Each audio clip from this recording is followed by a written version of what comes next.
ECI का power खत्म, झारखंड के मुसलमानों खुशी मनाओ, सारा टेंशन खत्म। काफ़ी बड़ी अपडेट निकल कर आ रही है। पूरे झारखंड के जितने भी मुस्लिम समाज के लोग हैं सभी के लिए बड़ी अपडेट है, सभी के लिए बड़ी खुशखबरी निकल कर आ रही है। इलेक्शन कमीशन ऑफ इंडिया का पावर ख़त्म हो चुका है, क्योंकि पिछला एसआईआर हुआ 13 राज्यों में, लाखों लोगों का नाम एसआईआर से बाहर हुआ। क्यों बाहर हुआ? क्योंकि इलेक्शन कमीशन ऑफ इंडिया ने मनमानी किया। इलेक्शन कमीशन ऑफ इंडिया ने ज़बरदस्ती लोगों का नाम जो है एसआईआर की सूची से बाहर किया।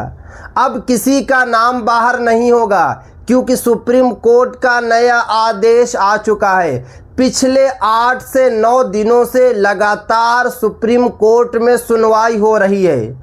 हर एक दिन या एक दिन के बाद जो है सुप्रीम कोर्ट में सुनवाई हो रही है। और सुप्रीम कोर्ट ने पहले ही सख्त आदेश दिया है कि इस बार जहां जहां एसआईआर हो रहा है, झारखंड में एसआईआर हो रहा है, मेघालय में एसआईआर हो रहा है, कर्नाटका में एसआईआर हो रहा है और साथ में महाराष्ट्र में भी एसआईआर हो रहा है, मगर यहाँ पर बिल्कुल भी मनमानी नहीं होगी। यहाँ पर बिल्कुल भी ईसीआई जो है मनमानी नहीं करेगा। तो क्या बड़ी अपडेट निकल कर आ रही है, क्या बड़ी खुशखबरी मुसलमानों के लिए निकल कर आ रही है, आज मैं आपको इस वीडियो में बताऊंगा। वीडियो को आप लोगों को कहीं पर स्किप नहीं करना है, वीडियो को लास्ट तक देखना है और कमेंट्स करके ये ज़रूर बता दें कि झारखंड के कौन से ज़िला से आप लोग वीडियो देख रहे हैं। सुप्रीम कोर्ट के बाद चुनाव आयोग का बड़ा बयान, वोटर लिस्ट से नाम कटने पर क्या नागरिकता खत्म हो जाती है, सबसे बड़ी अपडेट निकल कर आ रही है। 2 दिन पहले नागरिकता पर सुप्रीम कोर्ट का सख्त आदेश आया। कल मैंने एक वीडियो भी बनाया था, आप लोगों ने वीडियो भी देखा होगा।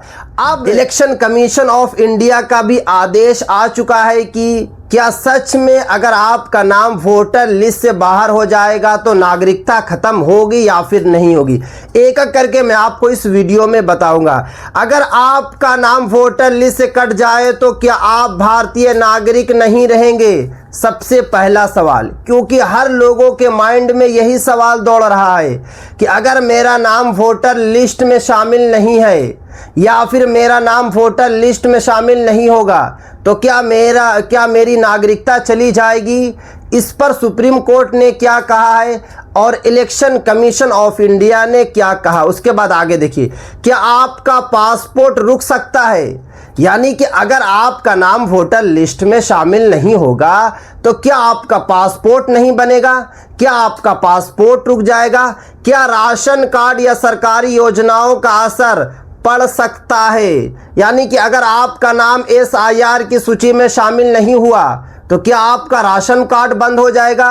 क्या आपको सरकारी योजनाओं का लाभ नहीं मिलेगा?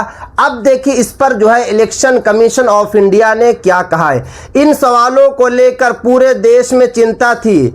अब इस मुद्दे पर मुख्य चुनाव आयुक्त यानी कि इलेक्शन कमीशन ऑफ इंडिया ने साफ टिप्पणी दी है और स्पष्टीकरण किया है कि किसी का नाम जो है राशन कार्ड से बाहर नहीं होगा, किसी का नाम जो है सरकारी योजनाओं से बाहर नहीं होगा, किसी की नागरिकता जो है बिल्कुल भी नहीं जाएगी। ये सबसे बड़ी अपडेट निकल कर आ रही है, ये सबसे बड़ी खुशखबरी निकल कर आ रही है। अब उसके बाद आगे देखिए, एक एक करके मैं आपको इस वीडियो में बता रहा हूँ, कहीं पर आप लोगों को बिल्कुल भी स्किप नहीं करना है। उन्होंने ये भी कहा कि भारतीय नागरिकता का फैसला केवल सिटीजनशिप एक्ट 1955 के अनुसार होगा, ना कि वोटर लिस्ट, आधार कार्ड या वोटर आईडी कार्ड के आधार पर। यानी कि आप लोगों को जो नागरिकता मिलेगी 1955 एक्ट के अनुसार मिलेगी, ना कि आपको आधार कार्ड के हिसाब से मिलेगी, ना कि आप लोगों को वोटर आईडी कार्ड के हिसाब से मिलेगी, ना कि आप लोगों को पासपोर्ट के हिसाब से मिलेगी।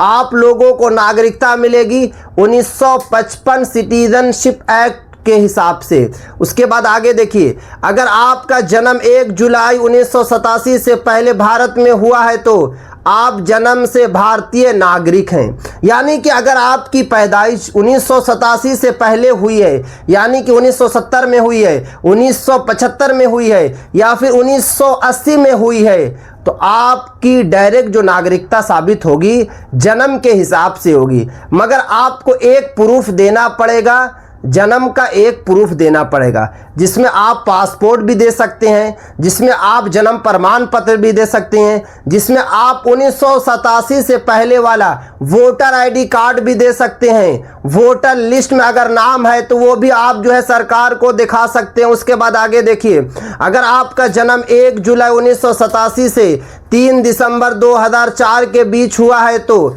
आपके माता या पिता में से कम एक भारतीय नागरिक होना चाहिए। यानी कि अगर आपकी पैदाइश 1987 से लेकर 2004 के बीच में हुई है तो आपको अपने माता या पिता में से किसी एक का दस्तावेज दिखाना होगा। और दस्तावेज में आप जो है पासपोर्ट दिखा सकते हैं, आप जो है कि जन्म प्रमाण पत्र दिखा सकते हैं, आप जो है कि निवास प्रमाण पत्र भी दिखा सकते हैं। अगर आपका जन्म 3 दिसंबर 2004 के बाद हुआ है तो एक माता या पिता भारतीय नागरिक होना चाहिए और दूसरा अवैध प्रवासी नहीं होना चाहिए।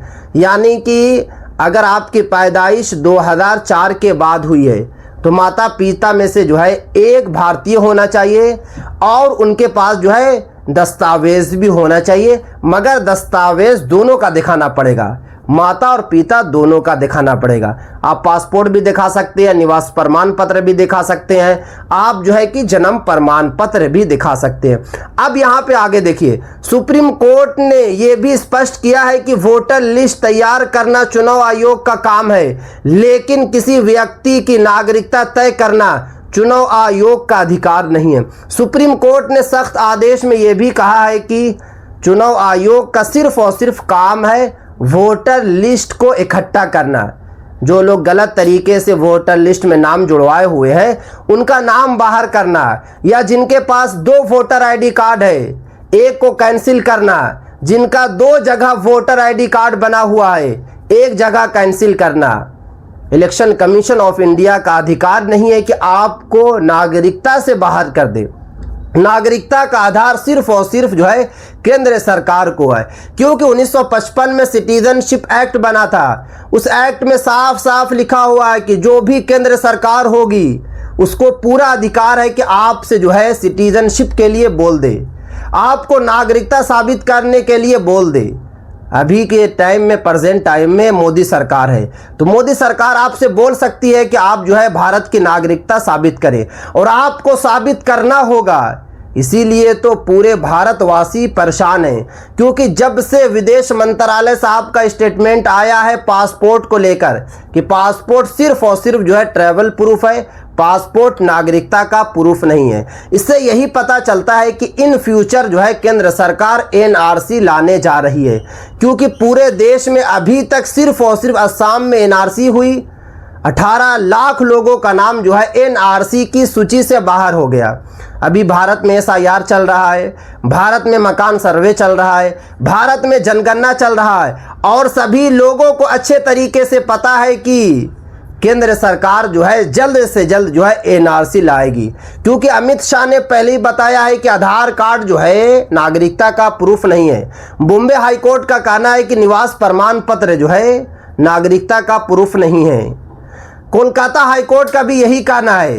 साथ में इलेक्शन कमीशन ऑफ इंडिया का कहना है कि वोटर आईडी कार्ड जो है नागरिकता का प्रूफ नहीं है।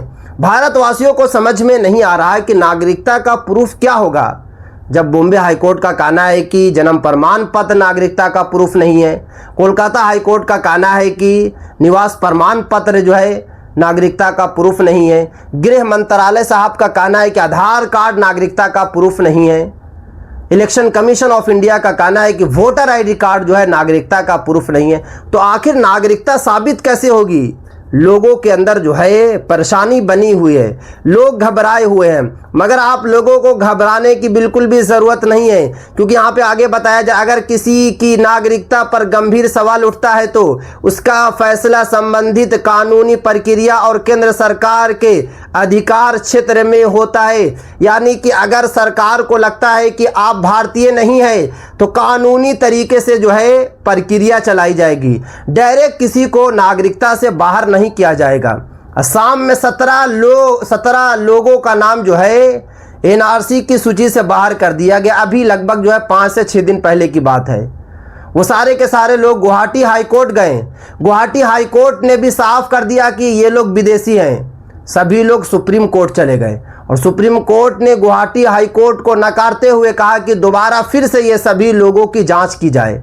मतलब ये कि सुप्रीम कोर्ट आपके साथ है तो घबराने की बिल्कुल भी ज़रूरत नहीं है। इसलिए केवल वोटर लिस्ट से नाम हट जाने से कोई व्यक्ति अपने आप विदेशी घोषित नहीं हो जाता। बहुत सारे लोगों को लग रहा है कि अगर मेरा नाम जो है वोटर लिस्ट में शामिल नहीं होगा तो मुझे नागरिकता नहीं मिलेगी। ऐसी कोई बात नहीं है। सुप्रीम कोर्ट ने साफ कर दिया है कि एसआईआर और एनआरसी में आसमान ज़मीन का फ़र्क है। एसआईआर नागरिकता का कोई प्रूफ नहीं है। एसआईआर से सिर्फ और सिर्फ आपकी वोटर आईडी कार्ड को देखा जा रहा है, ना कि आपकी नागरिकता को देखा जा रहा है। तो अगर आप झारखंड के मुस्लिम समाज हैं और अगर आपका नाम जो है एसआईआर की सूची में शामिल नहीं हुआ, क्योंकि 29 जुलाई तक एसआईआर का फॉर्म भरा जाएगा, उसके बाद अगस्त में जो है ड्राफ्ट को जारी किया जाएगा। तो अगर आपका नाम शामिल नहीं होगा तब भी आप लोगों को घबराने की ज़रूरत नहीं है। आप लोगों को बिल्कुल भी परेशान होने की ज़रूरत नहीं है। आपकी नागरिकता नहीं जाएगी। आपको दोबारा जो है टाइम दिया जाएगा। आपको फॉर्म 6 भरना है, उसके बाद आपका नाम जो है वोटर लिस्ट में शामिल हो जाएगा। तो ये थी आज की काफ़ी इंपॉर्टेंट वीडियो।